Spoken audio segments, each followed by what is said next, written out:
Huwag kang mangamba, dahil ako ang Diyos mo. Palalakasin kita at tutulungan. Iingatan kita sa pamamagitan ng aking kapangyarihan, na siya ring makapagliligtas sa iyo. Ang lahat ng nagagalit sa iyo ay tiyak na mapapahiya at malilito.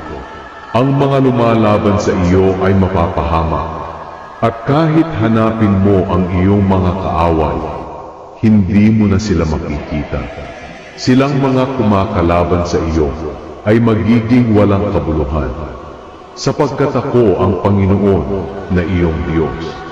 Ako ang nagpapalakas sa iyo at nagsasabing huwag kang matatakot dahil tutulungan kita.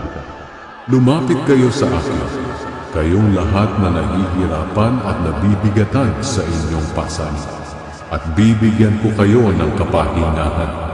Sundin ninyo ang mga utos ko at matuto kayo sa akin, dahil mabait ako at mababang loob. Makakapagpahinga kayo dahil madaling sundin ang aking mga utos at magaan ang aking ipinapagawa. Humingi kayo sa Diyos at bibigyan kayo.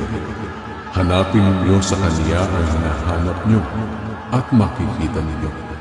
Kumatok kayo sa Kanya at pagbubuksan kayo, sapagkat ang lahat ng humihingi ay nakakatanggap. Ang naghahanap ay nakakakita, at ang kumakatok ay pinagbubuksan. Gawin ninyo sa inyong kapwa ang gusto ninyong gawin nila sa inyo. Ganyan ang tamang pagsunod sa kautusan ni Moises at sa mga isinulat ng mga propeta. Pumasok kayo sa makipot na pintuan, dahil maluwang ang pintuan at malapad ang daan patungo sa kapahamakan, at marami ang pumapasok doon. Ngunit makipot ang pintuan at mahirap ang daan patungo sa buhay na walang hanggan, at kakaunti lang ang dumadaan dito. Sumagot si Jesus, "Ako ang daan, ang katotohanan, at ang buhay. Walang makakarating sa Ama kung hindi sa pamamagitan ko."